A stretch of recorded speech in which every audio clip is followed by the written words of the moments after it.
পাশাপাশি আমরা নজর রাখবো আজ বীরভূমের দিকে, কারণ আজ বীরভূমে পরিষেবা প্রদানে মুখ্যমন্ত্রী মমতা বন্দ্যোপাধ্যায় ইলামবাজার মিল মাঠে কর্মসূচি রয়েছে তার।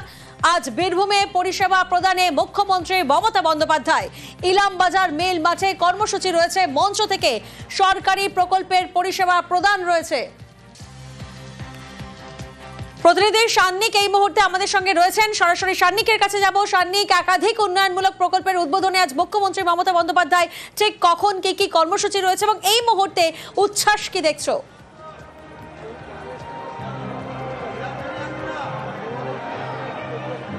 দেখো, প্রস্তুতি পুরোদমে চলছে প্রশাসনিক স্তরে।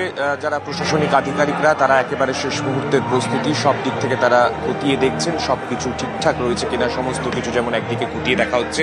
পাশাপাশি ইলামবাজার সংলগ্ন বিভিন্ন জায়গা থেকে গ্রামাঞ্চলের মানুষ তারা আজকে অনুষ্ঠানে যোগ দিতে চলেছেন। মূলত আজকের এই অনুষ্ঠান থেকে মুখ্যমন্ত্রী মমতা বন্দ্যোপাধ্যায় বেশ কিছু গুরুত্বপূর্ণ ঘোষণা করতে চলেছেন। তার মধ্যে অন্যতম অবশ্যই 138 কোটি টাকা ব্যয় করে বীরভূম এবং পশ্চিম বর্ধমানের মধ্যে অজয় নদের ওপর যে সেতু নির্মাণ হয়েছে সেই সেতুর আজকে এখান থেকে উদ্বোধন করার কথা রয়েছে মুখ্যমন্ত্রীর।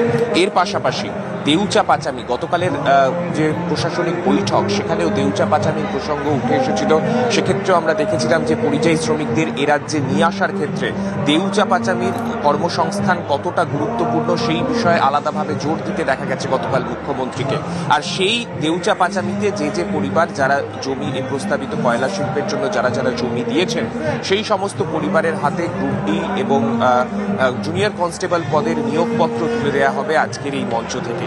এর পাশাপাশি এই এলাকার অর্থাৎ বীরভূম জেলার বেশ কিছু কৃষক তাদের হাতে কৃষির সরঞ্জাম তুলে দেওয়া হবে, তেমনটাই কিন্তু এখনো পর্যন্ত খবর রয়েছে।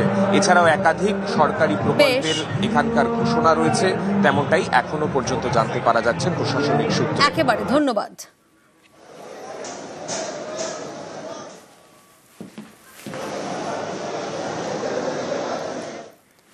রাজ্যে এসআইআর তৎপরতা, 23 বছর আগের ভোটার তালিকা প্রকাশ। 2002 এর ভোটার তালিকা প্রকাশে ফের জল্পনা বাড়ছে। 2002 এর রাজ্যে শেষ স্পেশাল ইন্টেন্সিভ রিভিশন, জেলা এবং বিধানসভা ভিত্তিক তালিকা প্রকাশ। সিইওর ওয়েবসাইটে 2002 এর তালিকা প্রকাশ শুরু হয়েছে। এখনো পর্যন্ত 10 জেলার একাধিক বিধানসভার তালিকা প্রকাশ। 4-5 দিনের মধ্যে পুরো প্রক্রিয়া শেষের টার্গেট। বিভিন্ন জেলার ডিইওদের থেকে তথ্য তলব।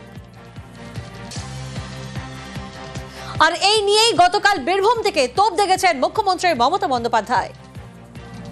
বলছে 2002-টা দেখতে হবে লিস্ট, তোমরা কে ঠিক করবে। আর ভোটার লিস্ট যখন শুরু হবে দরকার হলে একদিন অফিস কামাই করবেন, কিন্তু নামটা তুলে দেখে আসবেন। অন্য রাজ্যে বসে এ রাজ্যের ভোটার লিস্টের নাম কাটা হচ্ছে। এটা কি হচ্ছে? ইলেকশন কমিশনে শুধু তো বিজেপি ভর্তি। বিহারের মতো বাংলাতেও হতে পারে এসআইআর।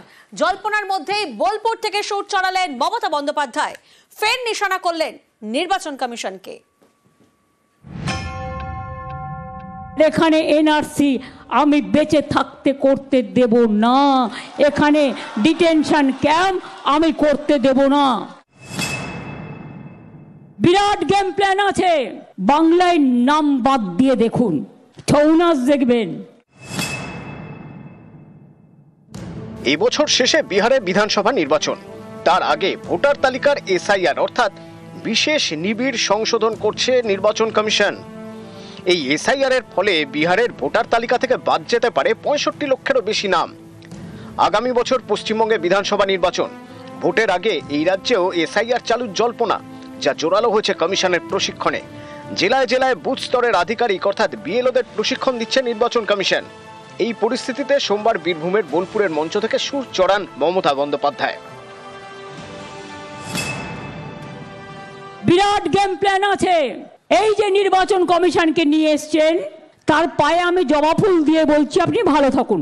আপনি গভর্নমেন্টের হয়ে এনআরসির খেলায় নেমেছেন। এটা করছে তো বিজেপির এজেন্সি, ডাবল ইঞ্জিন সরকারের এজেন্সি। বাংলায় নাম বাদ দিয়ে দেখুন, ছৌ নাচ দেখবেন, বাজিয়ে দেবো দামামা। ইলেকশন কমিশন নিয়ম করছে, আগের ভোটার লিস্ট হবে না, নতুন করে সব তুলতে হবে। যারা এইসব প্ল্যান করছে তাদের জিজ্ঞেস করুন তোমাদের আছে তো। তৃণমূলের ভাষা আন্দোলন, বোলপুরে এদিন মিছিল করেন মমতা। তার আগে প্রশাসনিক বৈঠক, সেখানেও বিএলওদের কড়া বার্তা দেন। এই যে পশ্চিমবাংলা থেকে প্রায় 1000 লোককে নিয়ে গেছে ট্রেনিং করবার জন্য দিল্লিতে, আমি জানতামই না।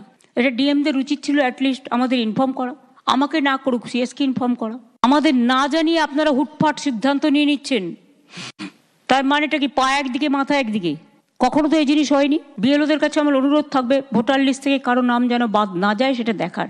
মনে রাখবেন ইলেকশন কমিশন তার নোটিফিকেশন যখন হবে ডেট অফ ইলেকশন, তখন থেকে এটা ইলেকশন কমিশনের আন্ডারে যায়। তার আগে স্টেট গভর্নমেন্ট, আবার ইলেকশনের পরেও স্টেট গভর্নমেন্ট। সুতরাং এটা মনে রাখবেন, আপনারা চাকরি করেন স্টেট গভর্নমেন্টের, কোনো মানুষকে অযথা হ্যারাস করবেন না।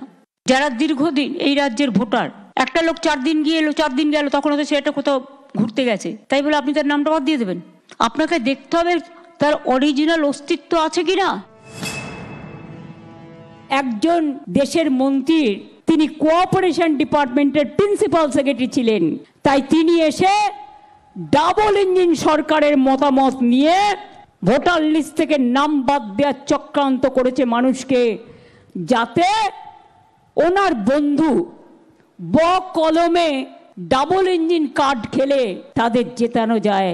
আমরা বলি শূন্য থেকে মহাশূন্যে যাবে, এ ভুল করতে যেও না। আমরা মাথা বুঝে সহ্য করি না, আমরা লড়তে জানি, লড়াই করে বাঁচতে জানি। কিছু মা বোনেদের বলছি, আর কাউকে দরকার নেই। মা বোনেরা বাইরেও কাজ করে, ঘরেও কাজ করে, আবার হাতা খুন্তি দিয়ে রান্নাও করে। কি বন্ধু, হবে নাকি একটা খেলা? কয়েক মাস পরেই বাংলায় বিধানসভা ভোট, তার আগে জোরালো এসআইআর জল্পনা। এখান থেকেই হাওয়া গরম। हमारा नारा है जो हमसे टकराएगा वो चूर चूर हो जाएगा। নিউজ 18 বাংলা। আর এবার নজর রাখবো অপরাধ রুখতে কলকাতা পুলিশের নানান উদ্যোগ। হোটেল গেস্ট হাউসে নজরদারি বাড়ানোর সিদ্ধান্ত। হোটেল গেস্ট হাউসে নজরদারি বাড়াচ্ছে লালবাজার। প্রতিনিধি রৌনক এই মুহূর্তে আমাদের সঙ্গে রয়েছেন, সরাসরি রৌনকের থেকে জানবো। রৌনক, কলকাতা পুলিশের আওতাধীন শহর এবং শহরতলির সবকটি গেস্ট হাউসে নজরদারি বৃদ্ধি করার পাশাপাশি ঠিক কি কি সিদ্ধান্ত নেওয়া হচ্ছে? দেখো, একেবারেই গত শনিবার যে মাসিক ক্রাইম মিটিং থাকে, সেই ক্রাইম মিটিং এর কিন্তু কড়া নগরপাল এবং প্রত্যেকটি গেস্ট হাউস হোটেলে কড়া নজরদারি দিতে হবে পুলিশকে। শুধু তাই নয়, একাধিক ভূমিকা পালন করতে হবে গেস্ট হাউসের মালিকদের, এমনই কিন্তু নির্দেশিকা জারি করেছে। আগে থেকেই কলকাতা পুলিশের যে এসওপি ছিল, সেই এসওপি ঠিকঠাক ভাবে মেনটেন হচ্ছিল না, এইটা নিয়ে কিন্তু প্রশ্ন তুলেছিলেন নগরপাল। এবং এবার থেকে সেই এসওপি পুরোপুরি ভাবে প্রত্যেক কটি হোটেল এবং গেস্ট হাউসের মালিকদের মানতে হবে। বিশেষ করে বলা হয়েছে রেজিস্টার, যে হোটেলের যে রেজিস্টার, সেই রেজিস্টার মেনটেন করতে হবে এবং প্রত্যেক সপ্তাহে সেই রেজিস্টার স্থানীয় থানাকে কিন্তু দেখাতে হবে। এবং যারা গেস্ট আসবে তাদের প্রত্যেক জনের আইডি প্রুফ নিয়ে তারপরে তাদেরকে রুম অ্যালাট করতে দেওয়ার যে বিষয়, সেটা করতে হবে। এবং কোন রকম যদি সন্দেহজনক কেউ নজর আসে, সঙ্গে সঙ্গে কিন্তু স্থানীয় থানাকে জানাতে হবে। এছাড়াও প্রত্যেক কটি গেস্ট হাউসের যে কর্তৃপক্ষ, ম্যানেজারের নাম এবং তাদের ফোন নাম্বার একেবারে যে স্থানীয় থানা তাদের রেকর্ডে দিয়ে রাখতে হবে। কারণ সাম্প্রতিক আনন্দপুরে যে ঘটনা ঘটেছিল, বিহারের এসটিএফ এর হাতে যে গ্রেফতার হওয়া 4 জন দুষ্কৃতী এই আনন্দপুরের গেস্ট হাউসে এসে উঠেছিল এবং পরবর্তীতে পুলিশ স্বতঃপ্রণোদিত মামলা করে দেখা যায় সেই গেস্ট হাউসের সঠিক পরিচয়পত্র ছাড়াই তাদেরকে রুম দেওয়া হয়েছিল এবং তাদের কোনো পরিচয় ছিল না। এই বিষয়কে কেন্দ্র করে কিন্তু এবার কড়া লালবাজার প্রত্যেক কটি গেস্ট হাউসে কিন্তু এসওপি মানার নির্দেশ দেওয়া হচ্ছে। ধন্যবাদ রৌনক।